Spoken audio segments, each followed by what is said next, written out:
everyone. My name is Monica Suyo, and I'm the Director of Recruitment and Community Engagement. Welcome to another episode of our Royal Reality Podcast. Today, I have a wonderful guest. It's Father Zak. He's here with me today, and we will talk about our faith in Cristo Rey OKC. Welcome, Father Zak. Thank you. Thank you so much, Monica, for having me. I'm just excited to be here. I've seen the podcast and so glad to be a part of it this week. Yes, thank you. I'm very excited too because I think that we always tell the families that the purpose of this podcast is just to share all the exciting news, programs, and resources that we have at Cristo Rey. Mm-hmm. And I think that faith is important at our school. Certainly one of the pillars of Cristo Rey. So glad to be able to talk about it today. Exactly. And I want to remind all our families that we have 4 pillars, and it's service, faith, knowledge, and purpose. Mm-hmm. So I'm glad that you are here. And can you tell us a little bit about yourself, please? Yeah, of course. Well, yes, as Monica said, my name is Father Zak Boazman.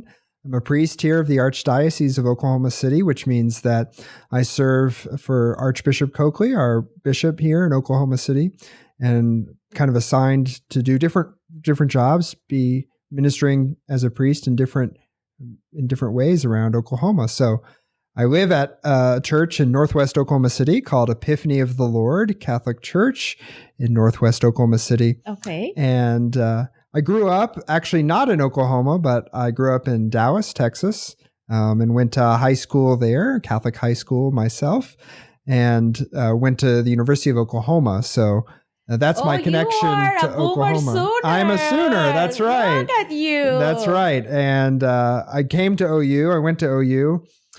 Because I had a National Merit Scholarship. So I was a full ride National Merit Scholar at OU and was happy to be able to kind of become Okie, as it were. Okie. Yes. Become an Okie by going to OU. I always say Texan by birth, but Okie by grace. Wow. And so whenever I came and studied at OU, I really fell in love with the people and decided to stay. So what was your major at OU? At OU, I studied mathematics. And so I have a bachelor's of science in mathematics from University of Oklahoma. So I try and get as many of our students to go to OU as I can from Cristo Rey. And a lot do go to OU, which is exciting. Right. It is very exciting. But then some go to OSU, and I'm sure it's good.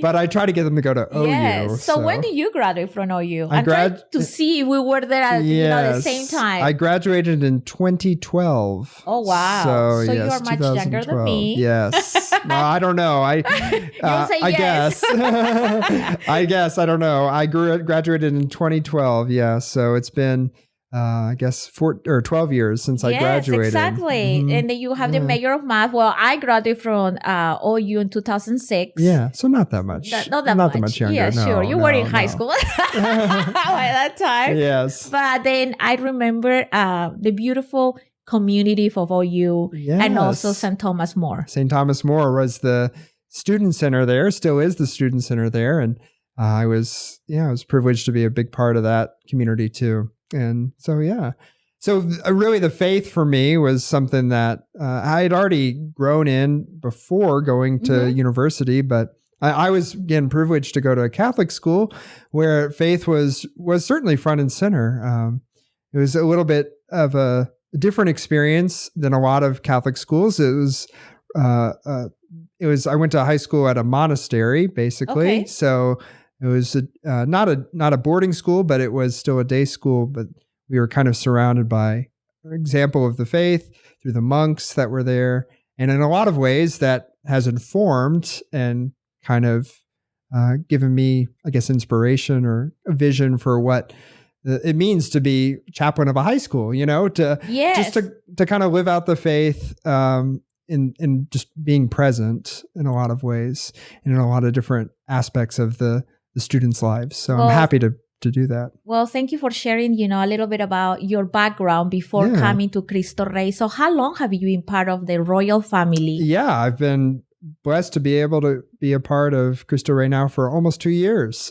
I've started back in, I think June or July, I guess, of 2022. So we were at the old school, as it were. True. And I remember going in May of that year before I really started. And Father Ling, who is my predecessor as chaplain, Father Ling kind of invited me to come out and just to see it. And I was there, and he introduced me at the end of the Mass. And I was amazed by the amount of faith and just kind of the experience of everyone there. So I was, yeah. Well, we are very fortunate to have you. Thank you. I joined Cristo Rey in late 2022. Oh, okay. Yes, that's right. Yeah. That's true. And I remember meeting you, and I appreciate so much that you greet me in Espanol. Yeah. You made me feel very welcome. And since day one, when I have the opportunity to attend Mass, I enjoyed seeing that connection between you and the students. And at the end of the Mass, asking questions, those, hey, and anybody have that challenging question? Yes. We would do Stump the Priest is what it was, which was fun. It was really fun. We still do it every once in a while. In the new school, it's been a little bit of a different challenge with the space that we have. So, but it's been good. So it's almost 2 years, right? 2 years, been with us. Yeah. So how has been your journey so far? Man, I didn't know what to expect. I didn't really expect to do much high school ministry, but Archbishop Coakley had asked me. And so I came in with I feel like no expectations, And sometimes that's good. And it was, and in many ways, what little expectations that I had from my own experience and were just blown away. I've loved working at Cristo Rey because the kids that go to Cristo Rey, the students that we have at Cristo Rey, are really sincere. Like they really have good questions. They have their own experiences of the faith, of life, in their families, all that which is authentic and it's real. And they bring it to school and in the community that we have, a community again of faith. They're able to grow. I've seen so much growth in the students that I've been able to walk with already in these 2 years. And I will agree with you. I totally agree with you because I have heard from the students when, we have open houses and they're sharing their testimonials or in a podcast or when they come, we have school visits and they have to share their testimony about their experience Cristo Rey. Some of them have talked about their faith and how their faith has grown at Cristo Rey. So I totally agree with you and thank you because you are an important member of our family that is contributing for that purpose to increase, the level of faith in our students and families. Right. Yeah. And again, it's, I think, an experience of journeying with others. Like we're walking along and we do, all of us have experiences of faith, like questions about God, his existence, our meaning for life, and what he's calling us to do.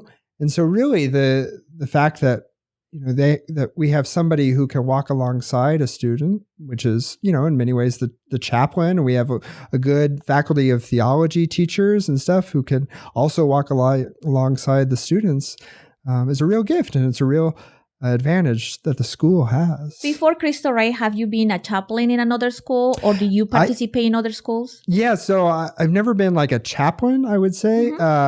My first assignment, I was assigned to Ponca City, St. Mary's in Ponca City, which had an elementary school, so K through 8th grade school. Okay. So middle school, elementary school, middle school.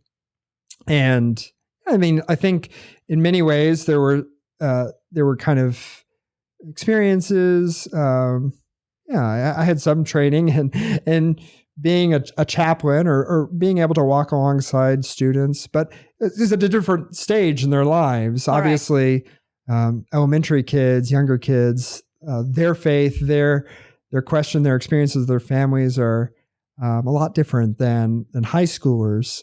So it was a transition to come to Cristo Rey and to be able to kind of encounter deeper questions, more hard-hitting questions, more difficult issues in the students that they face, and the real questions that they have about the faith. So yes, and then can you share any great or exciting experience or moments from your time working with the students and the family of faculty members in Cristo Rey? I'm pretty sure that you have quite a few to share. I do. I can think of a lot of different types of moments for sure.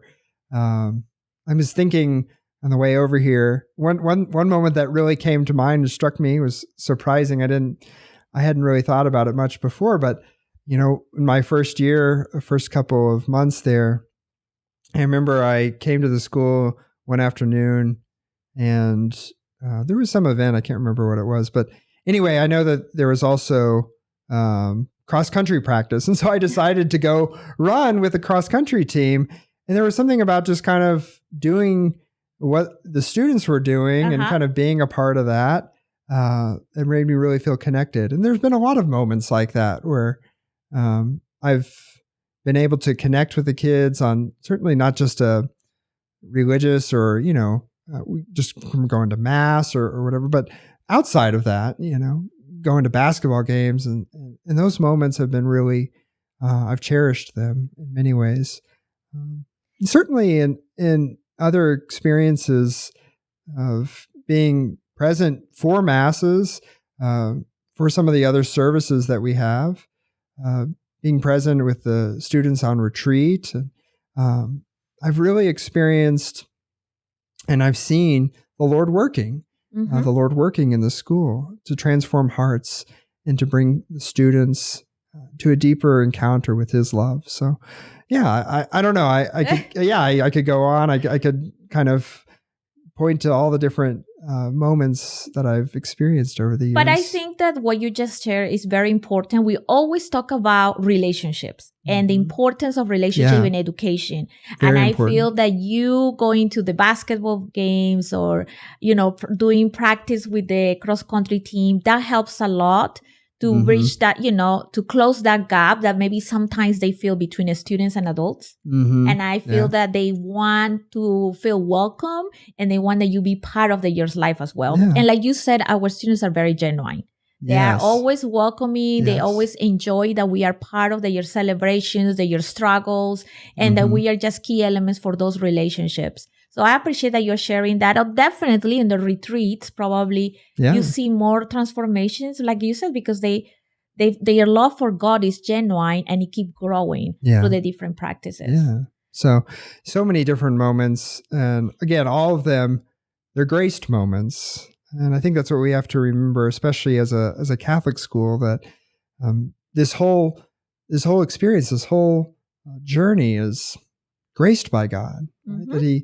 That He is present with us all along the journey. And so I've just been blessed to be able to see that in the students. And another thing that I appreciate about you, Father Zak, is that you embrace the culture of the school. And then I joined Cristo Rey late to 2022. And when I see the celebration of La Virgen de Guadalupe, I was amazed. We do that every year. It's one of the high points, certainly, of every year. Definitely. And, the students love the fact that they share their culture. They share, how they celebrate La Virgen de Guadalupe. You host the Mass in Spanish. So families come to that day for celebrating. We have the mariachi. And then PTSO is so generous to share some food or pan dulce or tamales. And, it is true. It's a celebration of La Virgen de Guadalupe, but also it's a royal family celebration because everybody come together that day. Yeah. And it seems like every December, all that kind of comes together between Our Lady of Guadalupe. We celebrate Immaculate Conception. Yes. And our own kind of feast day, which would be Christ the King, which happens at the end of November, the beginning of December. And so it's, the celebration of La Virgen de Guadalupe is always kind of like a pinnacle. And especially as the students are excited to go back for Christmas, to go to have a break, for Christmas break. And I think it's a celebration of the semester. Exactly. And I think that it is important for the families and the students to feel welcome and connected to God in one way or another and celebrate, all these, like you say, important moments of our faith, our Catholic faith. Yeah. So now, how do you address those spiritual needs of students that comes from a diverse backgrounds and belief systems? That's a great question. I think the key to kind of ministering to people, and especially to high school students, is to listen, from whatever background or whatever belief system they have. And certainly there are even students who are Catholic and just Christian who really don't have a lot of faith at all, but who have a desire to speak about their own experience, their own questions about God, their own understanding of their role in their families and their relationships within their families and without their family. I mean, from just school and so on and so forth. So a big key to ministering to a variety of students, a diverse student population, is just being able to listen. And I've tried to do that, I would say, throughout the years, the 2 years that I've been here, just to be able to listen to students honestly and to affirm in them what is good. So, yes. And I have seen that a lot in Cristo Rey. So for our families that are watching this episode, I want to invite all of you to learn more about Cristo Rey through our social media, through our website, a school tour. The $1 million question is always, if you have to be Catholic to attend the school, and I would say no.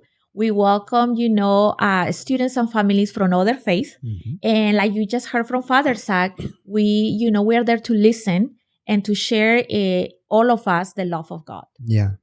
It's kind of the key, I think, to being an authentically Catholic school is that, we welcome the multitudes, right? We welcome everyone because that's what Jesus did. He welcomed everyone. He opened the access to God that our Lord desires.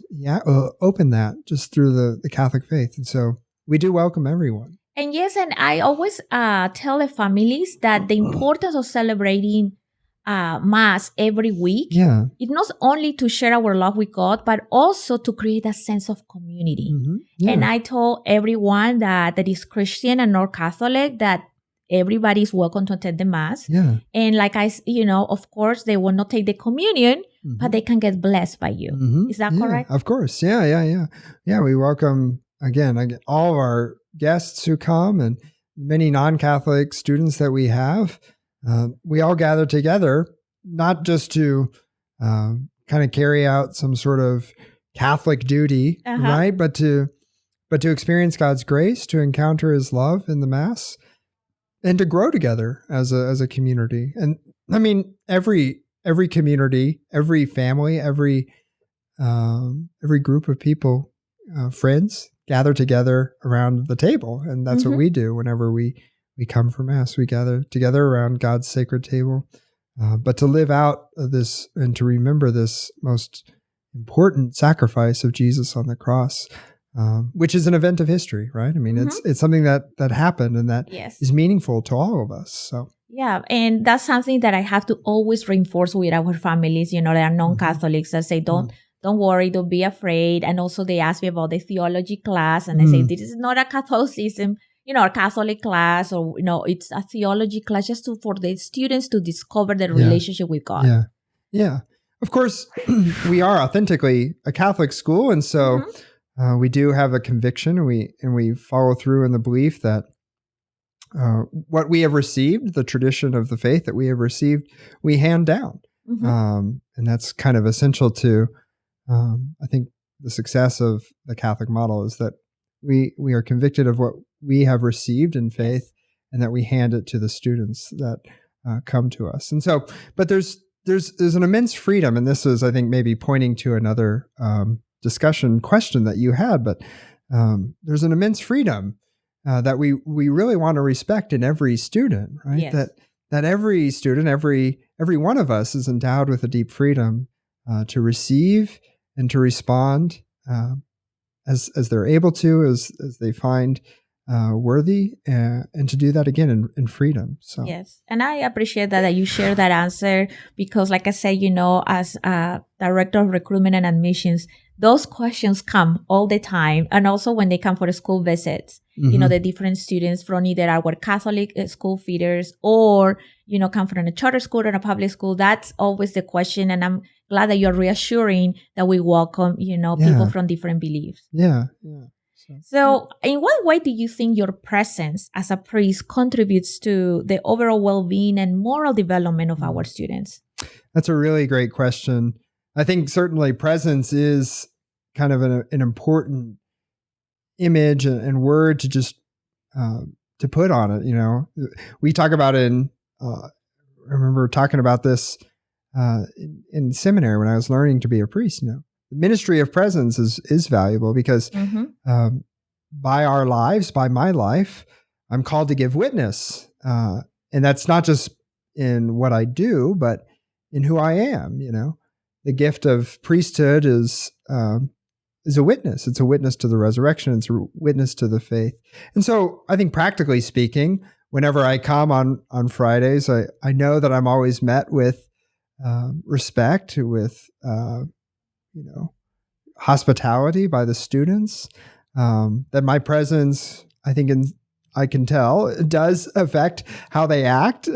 And it's funny. It is really funny whenever students, if they're doing something, or if they're they have some sort of conversation or something that they know they shouldn't be having, or if they're doing something they know they shouldn't be doing, and then they recognize that I'm there, how they'll say, "Oh, I'm sorry," and I'm like, "Well, you were doing it. I mean, this is what you wanted to do or meant to do or whatever." But so that it does kind of change the way that the students act, just my presence.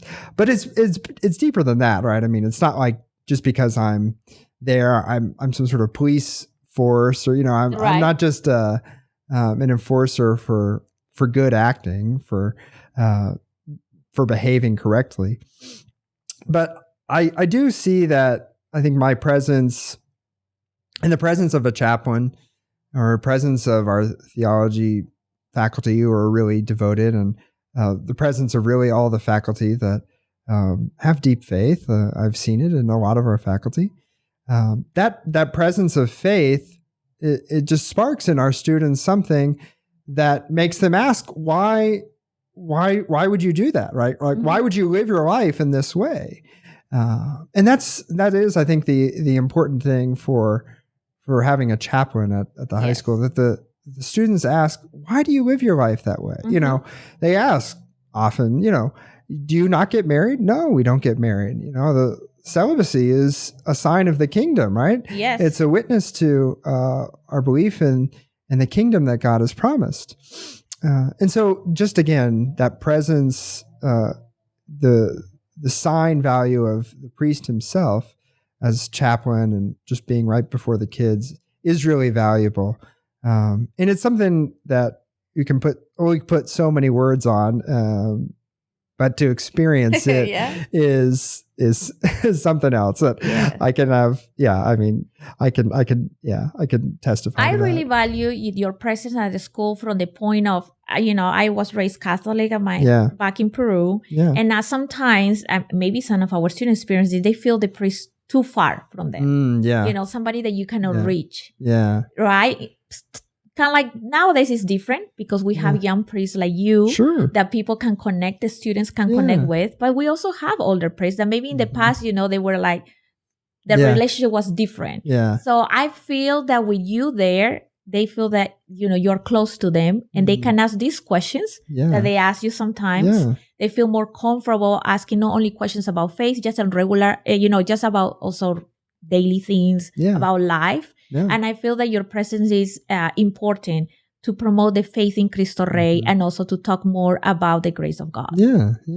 I think that is key. And the times that I sat around with the kids at lunch and just kind of talk about their lives and what they're doing, those are really cherished moments and important moments, I can tell, in the lives of our students. So yes. I'm grateful to So saying that, how do you navigate those sensitive topics or questions related to faith and religion with our students that many times they have different point of view? Which we do get. I get a lot of really good questions, questions that show that our students are engaged in their own faith, but engaged in the real meaning of, the real important questions of the meaning of life. So I think in navigating those, my modus operandi, as it were, my MO, is that I just proclaim again what has been handed down to me, the truth. I try and proclaim it in a persuasive way, but again, respecting the freedom of our students who receive it, and also in listening to what is good in their opinions, or good in their responses, good in the dialogue. So I think that's all a key, is is focusing on the good, proclaiming the truth, and respecting the freedom of our students who are free and who are here, who are at Cristo Rey to learn. So, what kind of questions you consider difficult? Like, did you remember? Because I know that there has been some difficult questions. And certainly there are questions. You can think about questions in terms of dogmatic questions that we receive about God and about who He is, about Jesus. Those are all dogmatic questions about kind of the objective realities of our faith. And then there's questions about the church, about how the church is structured. Some of those can be challenging, especially the historical questions about how the church is still here. Our Catholic Church is still here, and how we kind of claim apostolic foundation and so on and so forth. But perhaps, the most difficult questions would be the moral questions, the questions that students have about how do I live? How am I supposed to live the way that the church tells me to live, or in the way that Jesus tells me to live, when the whole world kind of has a different view of how to live? So some of those moral questions end up being the most difficult, which, again, I think there's a lot of opportunity in those conversations to listen, to affirm what is good, and to announce a path of freedom, right? And that ultimate freedom, that deepest freedom that we have, is a freedom given by Christ, that we are created in the image and likeness of God. To live in the freedom of the sons and daughters of God is something really valuable. And that means that we're called to follow Him, to follow our Lord in the way that He brings, that He shows us. I think, again, difficult questions in all of that, but there's such a message of hope, and there's such a deep proclamation of the freedom that we are created in, to be able to speak into those difficult questions. So. I remember a couple of times when those questions arise, and I was like, oh my gosh, how Father Zak is going to answer them. Yeah. Especially, like you say, those moral questions. Yeah. But it's part of the age. They are teenagers. Yeah. They are questioning only the faith. They're questioning the church. They're questioning what's going on in the world. Yeah. But I appreciate that you always, with open heart, you listen to them, and then you always give them a sense of hope. Yeah. And I think that that's important. And the most important thing is that you said, listen to what they're telling you, because that means that there is a need there, that they're trying to explore and gather different perspectives. And I feel that they asking you those questions is because they feel comfortable to get close to you and see what is your point of view, what the Catholic Church say about this, or how can I cultivate a better relationship with God, or how can I answer these difficult questions that I may not even have an answer by myself. And I think just our Lord Jesus has just a perfect kind of model for all of this. Is He constantly received questions about who He was, about the faith, about all this, and he never responded in a way that shut people down. Right? Exactly. He never responded to individuals who came to Him in that offensive manner, but it was always in a welcoming, in a respective manner, again, of their freedom. And that's what I take as my own model thank you, priest. Because I can see that in your practice every time that you're on campus. So what challenge do you face in fostering a sense of spirituality and community in our school setting? Yeah, I think the challenge is just sort of the challenge that we face in the world, that the students, faculty, teachers, they have so many messages that come to them from outside of our school and outside of in the world, just through their phones and all that, which can be contrary to this freedom and this joy and this peace that our Lord wishes to offer. So just the challenge of allowing that hopeful message to shine through kind of the garbled, cacophony, I would say. It's a cacophonous word. Cacophony of the world. So that allowing that message of hope to shine through, it's a challenge. It is. It is a challenge. But it's a challenge that we face in the world, right? It's not something like anyone. Yeah. Yes. It's not specific to, I would say, school. So yeah, I think it's the same in a school. Okay. So how do you support the students, the staff members who may be going through a personal struggle or a crisis? Yeah. Again, I think just the value of listening to students and to teachers, listening to staff members. I have been privileged to be able to walk with, especially some of our faculty. I always said early on that first and foremost, I'm chaplain to the faculty, right? It's not just about the students, but about the faculty, because we need to have faculty who, again, are strong in their faith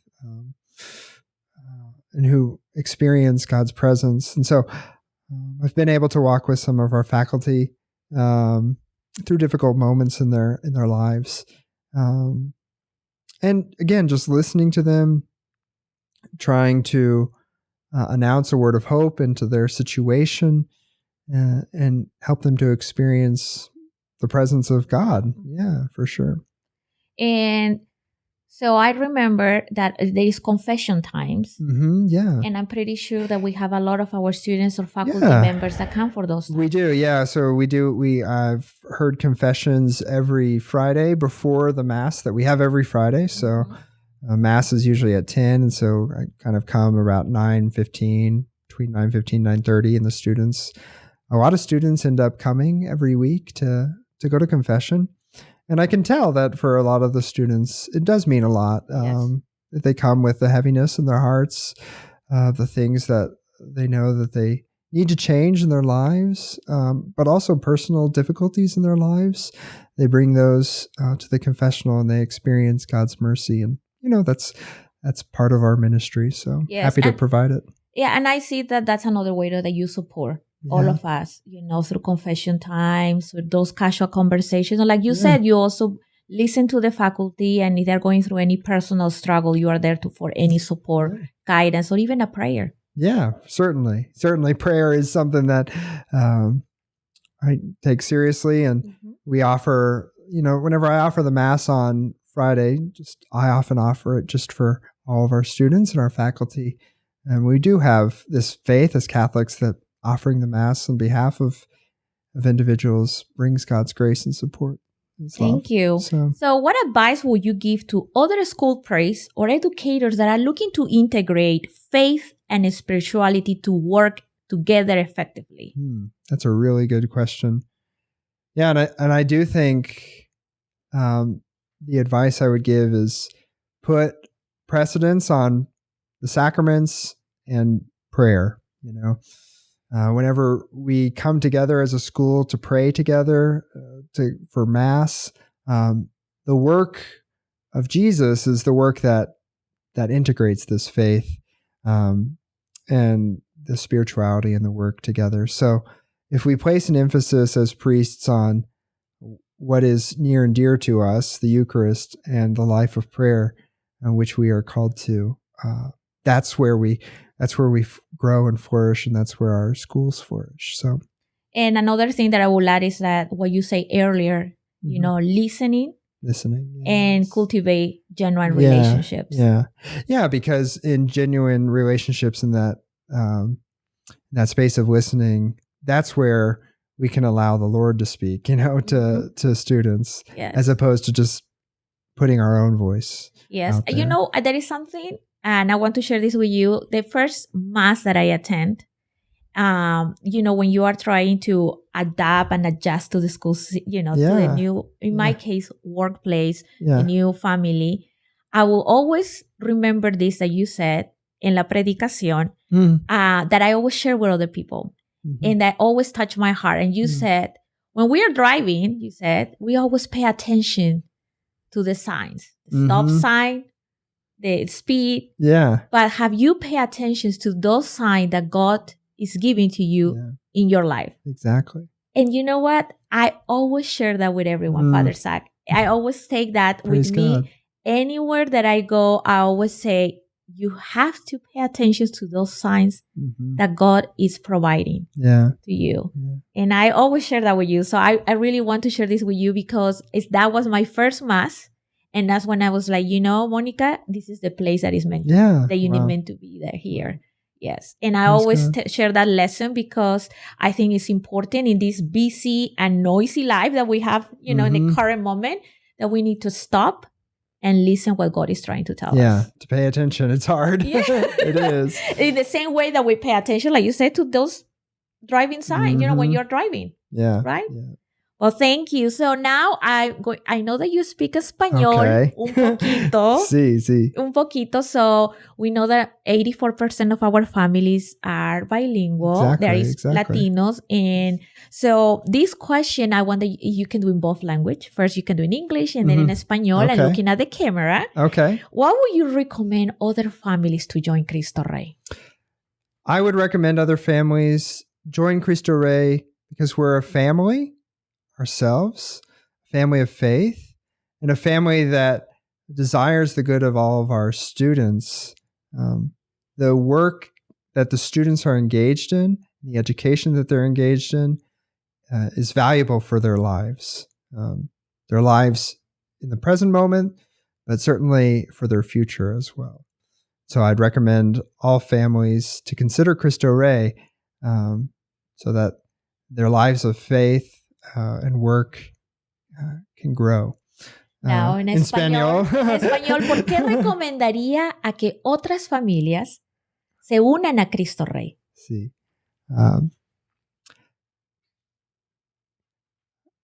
Voy a recomendar Cristo Rey a las familias, las otras familias, para que esta familia de Cristo Rey quiere el bien de todos los estudiantes, especialmente en su vida de la fe y su vida de trabajo también.